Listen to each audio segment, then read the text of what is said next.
நாங்கள் சாகுபடி பண்ணி கொண்டு போகிறோம். யாரும் எவருங்கிற தெரியாத ஒரு முகம் தெரியாதவங்க வந்து ஆசைப்பட்டு அந்த காய்கறியை வாங்கி வந்து சாப்பிட்றாங்க. எங்களுக்கு அது வந்து மகிழ்ச்சியாக இருக்குது, ஒரு சந்தோஷமாகவே இருக்குது.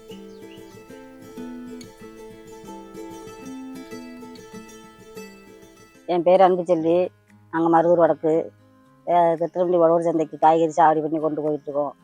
எங்கள் மாமனார் காலத்துலேருந்து 26 வருஷமாக நாங்கள் சாகுபடி பண்ணுறோம். கீரை, கத்திரி, வெண்டை, பாவை, பொல்லை, வெள்ளேரி, பசலிக்கீரை, பொன்னாங்கண்ணி கீரை எல்லாம் நாட்டு காய்கறியாக, முருங்கைக்காய். நாங்கள் வந்து ரசாயன உரம் போட மாட்டோம், விவசாய உரம் தான் போட்டு சாகுபடி பண்ணுறோம்.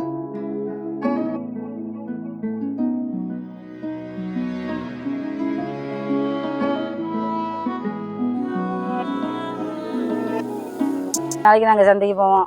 எங்களுக்கு வந்து நாங்கள் கொண்டு போகிற காய்கறி தகுந்த மாதிரி எங்களுக்கு நல்ல ஒரு மாசு கிடைக்கும். எப்படியும் ஒரு செலவெல்லாம் போக எங்களுக்கு ஒரு 10,000லேருந்து ஒரு 15,000 உள்ள எங்களுக்கு மாசு கிடைக்கும். நாங்கள் வந்து ஒரு பூச்சி மருந்தோ இல்லை ஒரு எந்த மருந்துகளும் நாங்கள் அடிக்கிறது இல்லை. நாங்கள் வந்து பச்சை பிள்ளைங்க வரைக்கும் வாங்கி கீரையெல்லாம் சமைச்சு கொடுக்குறாங்கங்கிறதுனால நாங்கள் எந்த மருந்தும் அடிக்காமல் தான் நாங்கள் விவசாயம் பண்ணி கொண்டு போகிறோம்.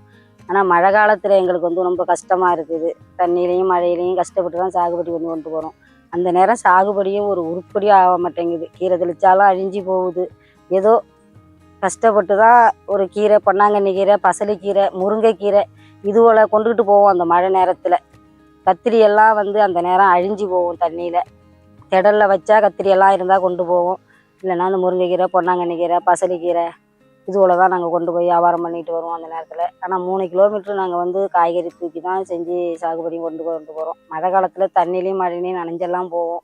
எவ்வளோ கஷ்டமாக இருந்தாலும் நாங்கள் ஈடுபாடோடு, நாங்கள் மனசம்மதத்தோடு தான் நாங்கள் அங்கே சாகுபடி பண்ணி நாங்கள் கஷ்டப்பட்டு கொண்டு போகிறோம். எங்களுக்கு அதனால் எங்கள் குடும்ப உழைப்புக்கு எங்களுக்கு ஒரு முன்னேற்றமாக இருக்குது.